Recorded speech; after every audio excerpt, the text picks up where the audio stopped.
اس وقت جماعت اہل سنت آرگنائزر بھی ہاں ڈویژنل سطح تے میرے تے کچھ ذمہ داریاں بھی ہیں. میں جناب کو یہ جملہ علم کے اندر بھی کم ہاں اور عمل کے اندر بھی کم ہاں. نہ میری کوئی قد بلند ہے، نہ میری کوئی اللہ اکبر کوئی شخصیت ورا ہے. کہ جو کچھ بات جو میں جناب عرض کرنی ہے کہ ساڑھے کچھ دن بولائے، لیکن آپ کی سیرت حیات طیبہ دا سب تو بڑا پہلو اور آپ کی سب تو بڑی کرامت ہے کہ ساری زندگی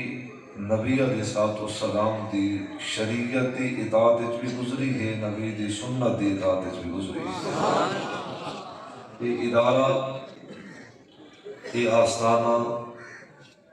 اور اس آستانے پاک دے جملہ صاحبزادگان اور جملہ متعلقین اس بات دے روئے چشمے گواہ ہیں پہ کہ قبلہ صاحب قدس دی یہ نگاہ ولایت دا فیضان ہے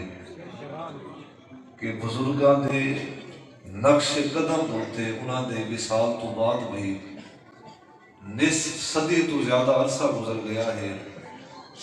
کہ انہاں دی کرامت، انہاں دے نگاہ نبوت دا فیضان ہے کہ انہاں دا لایا ہوا یہ بوٹا آج ایک بہت عظیم شجر دی صورت اختیار فرما چکا ہے. میں آپ کے سامنے قرآن مجید کی ایک آیت میں پڑھی ہے. اللہ تبارک و تعالیٰ نے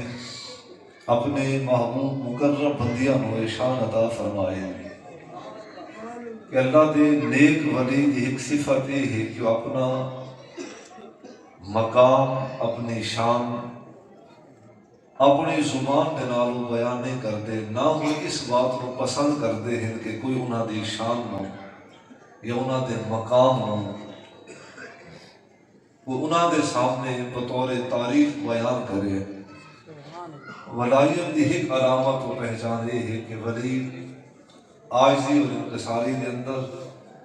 حسن تواضع کے اندر رہ کے زندگی بسر کرتا ہے. ولی دی ایک علامت و پہچان یہ ہے کہ اس کی ساری زندگی وہ اپنے ظاہر کی بھی پاکیزگی اور طہارت کا خیال رکھتا ہے اور اپنے باطن کی بھی طہارت اور پاکیزگی کا خیال رکھتا ہے. اگر آپ قرآن مجید کی تفسیر سورۃ نمل 19 سپارے تو جناب سلیمان نبی اور ملکہ بلقیس کے درمیان جو واقعہ اللہ تبارک و تعالیٰ نے بیان فرمایا، اس ضمن کے تحت اگر تفسیر حسنات کو پڑھ کے دیکھو یا دیگر جمی مفسرین نے لکھے ہوئے تفسیروں کو پڑھ کے دیکھو، لکھتے ہیں کہ جناب سلیمان نبی علیہ السلام نے جب فرمایا کہ میرے دربار کے اندر بہن والی ہو تھوڑے بچوں کوئی ایسا بھی ہے جڑا کہ بلقیس کا تخت لائے میرے دربار کے اندر پیش کرے اور اس نے اسلام لاؤن تو پہلے اللہ دے نبی جناب سلیمان علیہ السلام نے جان دینا انہاں دے دربار کے اندر کوئی ایسا شخص موجود ہے بیا کہ جس کو اللہ نے یہ طاقت عطا فرمائی ہے، یہ قوت عطا فرمائی ہے، یہ شان عطا فرمائی ہے کہ آپ کے چھپکن تو پہلے بلقیس کا تخت میرے دربار کے اندر پیش کر سکتا ہے. چونکہ ہر نبی اللہ تبارک و تعالیٰ نے علم لدنی عطا فرمایا ہے. وَلَقَدْ آتَيْنَا دَاوُودَ وَسُلَيْمَانَ عِلْمًا. یہ تو وہ انبیاء علیہ السلام ہیں، جناب داؤد نبی ہوں یا جناب سلیمان نبی ہوں، کہ جنہوں نے علم اللہ نے اپنی بارگاہ کو عطا فرمایا ہے. علم کے باوجود بھی اپنے دربار کے اندر بہن والے معزز سرداروں کو مخاطب ہو گئے. جناب سلیمان نبی علیہ السلام نے فرمایا قال یا ایھا الملأ ایکم یاتینی بعرشھا قبل ان یاتونی مسلمین. فرمایا کہ ہے کوئی ایسا جو بلقیس کا تخت چاہ کے آوے، چونکہ ملکہ بلقیس چلی گئی ملک سبا تو جناب سلیمان نبی علیہ السلام نگاہ نبوت دنال آپ لے دے پائے ہیں. علم نبوت دنال آپ کو یہ خبر پہنچ چکی ہے کہ بلقیس ان قریب آپ کے دربار کے اندر پیش ہونے والی ہے. آپ نے جب خطاب فرمایا، اگرچہ کہ مضمون طویل ہے، میں اس طرح ایک نقطہ عرض کرنا ہے اور نقطہ بھی تفسیرات ہوا۔ آپ دی خدمت کے اندر آصف بن برخیہ نامی آپ دے غلام، آپ دے خادم، آپ دے خاص رفیق نے عرض کیتا، وہ شخص جس کو اللہ تبارک و تعالیٰ نے کتاب کا علم عطا فرمایا ہے، حضرات جس کو اللہ تبارک و تعالیٰ علم عطا فرمائے، اس کا مقام اللہ دی بارگاہ میں بہت خاص اور محبوب و مقرب ہے۔ جناب داؤد نبی علیہ السلام اللہ تبارک و تعالیٰ نے ارشاد فرمایا کہ داؤد اگر چاہو تو اللہ تبارک و تعالیٰ تمہیں بادشاہت عطا فرمائے، یا دولت دی اللہ تمہیں کثرت عطا فرمائے، صحب ثروت تمہیں اللہ بنائے، یا اگر چاہو تو اللہ دی بارگاہ علم و حکمت کا سوال کرو، اللہ تمہیں علم و حکمت عطا فرمائے۔ جناب داؤد نبی علیہ السلام نے عرض کیتا، اللہ میں نے علم و حکمت عطا فرما، مالک میں نے شہی نہیں چاہیے، مالک میں نے دولت نہیں چاہیے۔ صوفیاء فرمیندے ہیں کہ اللہ تبارک و تعالیٰ نے ادا پسند آئے۔ جناب داؤد نبی علیہ السلام نے جس چیز کے متعلق اللہ کے حضور سوال کیتا ہے، جو عرض آپ نے کیتا اللہ کے حضور، اگرچہ اللہ تبارک و تعالیٰ جانتا ہے اس بات کو، اللہ کے حضور ہر چیز کا علم ہے، بندے جو کچھ مندے ہیں، جو کچھ منگ چکے ہیں، جو کچھ بندیاں نے منگنا ہے، اللہ دی بات پہ ہر بات کا علم ہے۔ جناب داؤد نبی علیہ السلام نے عرض کیتا، اللہ میں نے علم و حکمت عطا فرما۔ اللہ تبارک و تعالیٰ نے ارشاد فرمایا کہ داؤد تو ایسی چیز منگی ہے جس کو اللہ نے پسند فرمایا، فرمایا کہ اس علم اور حکمت دے تو فیض اللہ نے تنو دنیا دی بھی خیر عطا فرمائی ہے، آخرت دی بھی خیر عطا فرمائی ہے۔ یہ بھی قرآن مجید میں تفسیرہ تو واقعہ ہے۔ علم کا ایک اپنا مقام ہے، لیکن حضور علم دے نال ادب اور علم دے نال معرفت اور علم دے نال دلائی اور حکمت، اگر اللہ تبارک و تعالیٰ کسی صاحب علم کو حکمت اور دنائی عطا کرتے ہیں تو اس شخص نے صدہ مبارکباد ہوا کہ اللہ تبارک و تعالیٰ نے حقیقی طور پر اس بندے کو نبیوں دی میراث عطا فرمائی ہے۔ صرف علم دے زور دوتے نہیں کام چلنا، علم دے نال ادب اور حکمت اور دنائی لازم ہے۔ اب خیر یہ تو ایک نصیحت کے تحت بات تھا جو میں اپنے آئے ہوئے معززین علماء اور واعظین کے حضور میں جملہ عرض کیتا، تاکہ اس آستانے تو عام کو بھی فیض مل سکے اور خاص بھی اس آستانے تو فیض حاصل کر سکے۔ جناب سلیمان نبی علیہ السلام نے جب خطاب فرمایا کہ ہے کوئی ایسا جو بلقیس کا تخت لے کے آئے، جناب آصف بن برخیہ کھڑے تھے، انہوں نے عرض کیتا، حضور اگر اجازت دو تو میں آصف آپ کا نوکر بلقیس کا تخت آپ کے دربار کے اندر پیش کرے۔ جناب آصف بن برخیہ نے عرض کیتا، حضور میں نے گھنٹے نہیں چاہیے، نہ میں نے منٹ چاہیے ہیں، آئی یرتد الیک طرفک، اک چھپکر تو پہلے میں بلقیس کا تخت آپ کے دربار کے اندر پیش کر چھوڑے سا۔ اب انہوں کا جو حلیہ مفسرین نے بیان فرمایا، ساڑھے علماء تشریف فرما ہے، میں اگرچہ ایک ادنا جی مدرس کی حیثیت رکھ رہا، مفسرین نے جناب آصف بن برخیہ کا حلیہ بیان فرمایا، فرماتے ہیں کہ جناب آصف بن برخیہ اللہ کے بدیگر مخلوق کے اندر جناب سلیمان نبی علیہ السلام نے بدیگر سردارہ کے اندر آپ تشریف فرما تھا، سر جھکے بیٹھے ہیں،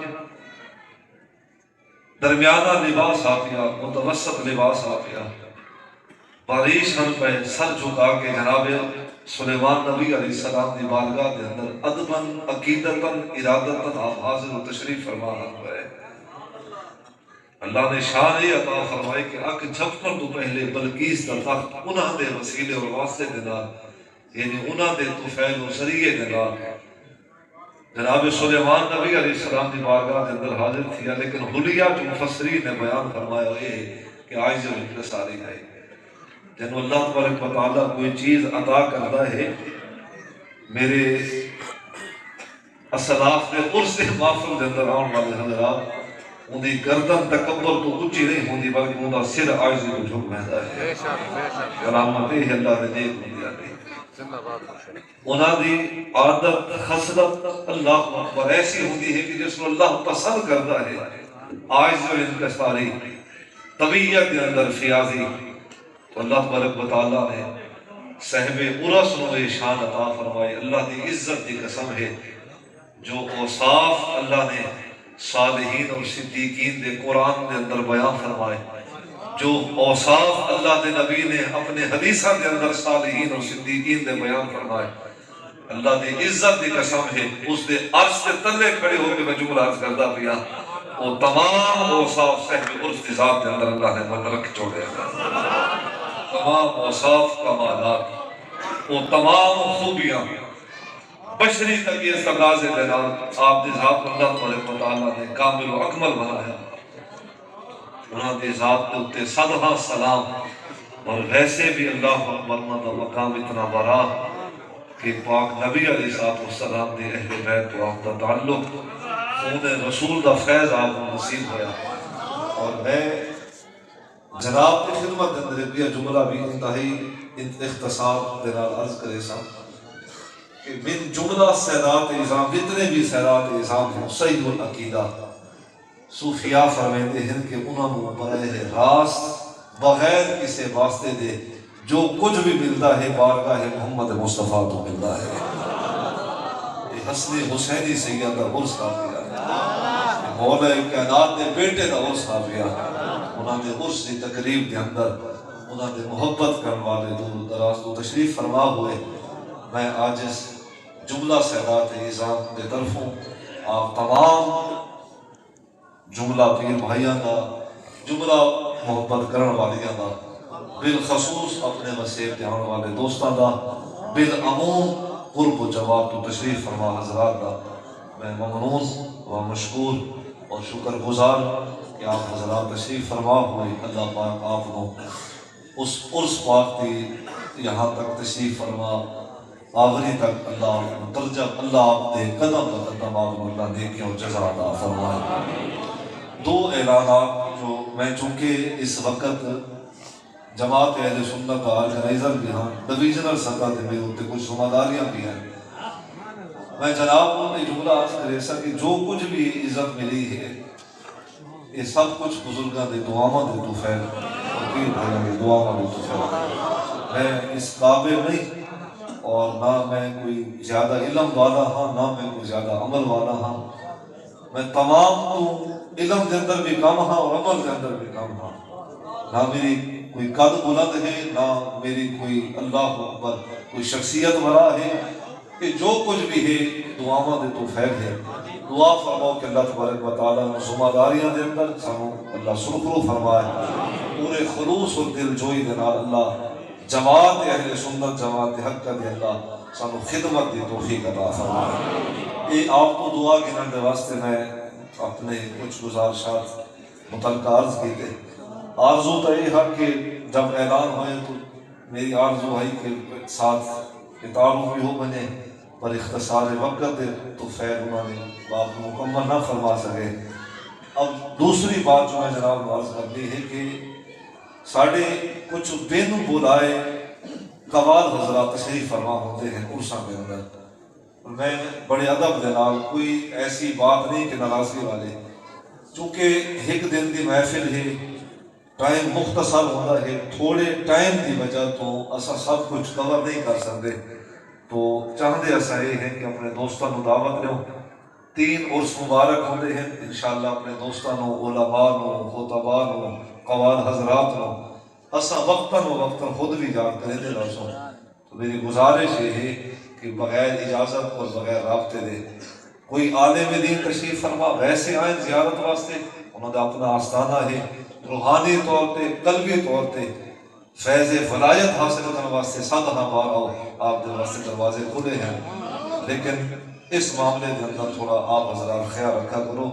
تاکہ وقت کا ملحوظ خاطر رکھنا یہ وقت کا تقاضا بھی ہے اور محفل کے عذاب کا یہ تقاضا بھی ہے اللہ پاک اسا ساریاں کو اپنی بارگاہ قبول فرمائے جملہ احباب کا میں ممنون ہاں. اور آخری اعلان ہر سال اس بات اعلان کرتے ہیں کہ خواتین کا داخلہ ممنوع ہے، لیکن مہربانی فرماؤ اس پاک دی تقریبات دے اندر خواتین دے متعلق سختی دے نال میں جناب نو پھر گزارش کریں اس معاملے کے اندر تھوڑا ساتھ چاہیے ہے، تھوڑا تعاون چاہیے ہے. تو انہاں معاملات دے اندر وہ پہلے والے حالات نہیں رہے. آج کل سوشل میڈیا اور موبائل کا زمانہ ہے، تو چیزاں کا بعض دفعہ غلط استعمال بھی ہوتا ہے. اساں نہیں چاہتے کہ آستانے پاک تو کوئی ایسی چیز باہر نکلے کہ جن کی وجہ تو آستانے کی بدنامی ہو اور آستانے دے نال جڑے ہوئے لوگوں کی دل آزاری ہو. اللہ پاک اساں ساریاں کو اپنے پیارے حبیب علیہ الصلوۃ والسلام دے محبتاں دے اللہ خیر عطا فرمائے، حضور دے نسبتاں دے اللہ سانو ادب و عقیدت نصیب فرمائے. آخر دعوانا الحمدللہ.